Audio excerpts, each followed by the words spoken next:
Well, hey guys, just got back home from being down at the lake with firecat and the catalyst. I just did a whole spiel down at the lake as why we were down there and everything. And then here my gimbal stick was Bluetooth to my truck, so then it doesn't pick up any of the audio.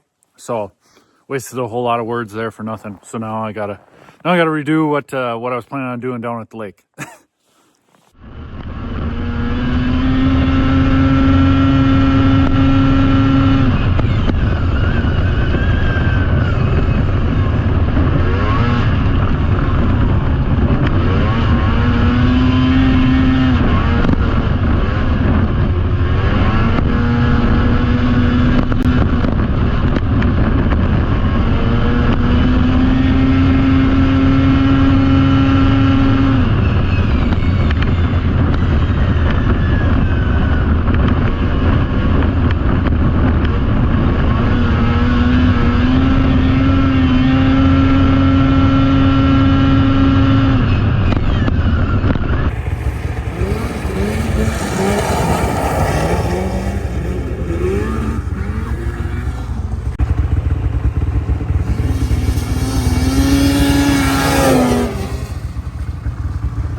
So today, had the F7 down at the lake.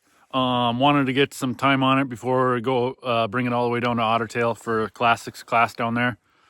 Just because I'm going to run it down there for fun, but I at least want to get a feel for it of what it's going to do and any improvements I can make on it from what Brody ran it like. So it was probably the sled we talked about the least leading up into Pine Lake, because we got it to handle, we got it to work okay for Brody.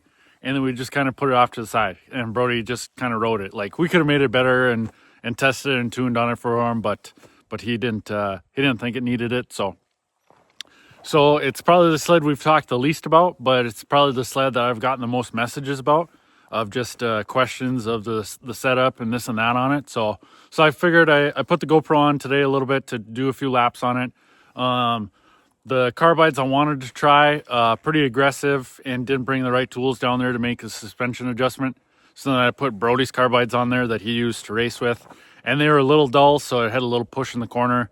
And then, but at least I know the skid frame changes I want to make just in the garage tonight. So when I do go out the next couple of days, it'll be totally fine to go with now. So I did this video out on the ice, but I'll just do it while it's on the trailer. So for front end, we got 2-inch spacers in the front ski shocks here.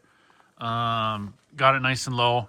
Could actually go maybe a 1/4 inch lower if we really wanted to, if we were going to be guaranteed some like super flat ice, but any bumps out there at all, it's a pretty good height. Got a heavy sway bar in there. Heavy sway bar works really good for keeping this chassis nice and flat. Got rear skid frame. Like I've talked about before, we do have the closed window tracks every like 4th bar or so, I'd say. So then running these studs on that closed window is essentially like a hooker plate. So that works really good for straight line braking.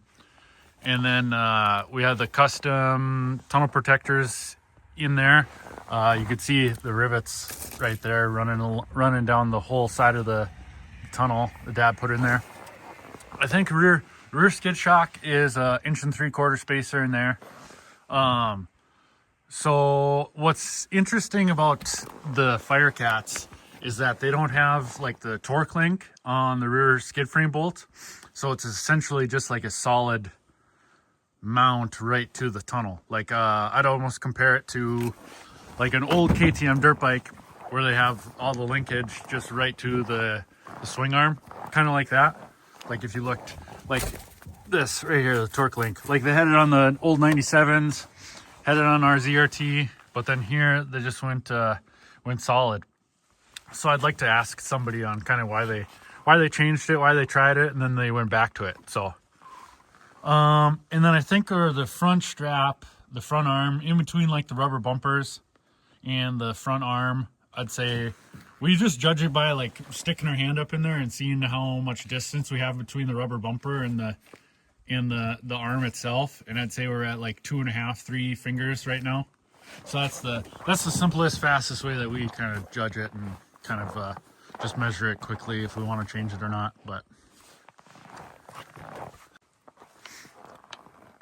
and then pretty much everything under the hood of this thing is bone stock. Bone stock clutching, bone stock gearing. Yeah, it was just all kind of gone through new driveline bearings and stuff like that. But it's all pretty much stock, and in stock form, ice mode, this 04 will go 117 miles an hour. So I think that's, if we want to change gearing or change drivers a little bit, there's definitely some more there for sure. But I think that's fast enough for what we're doing with it. But all in all, really good sled, really fun sled, really fast.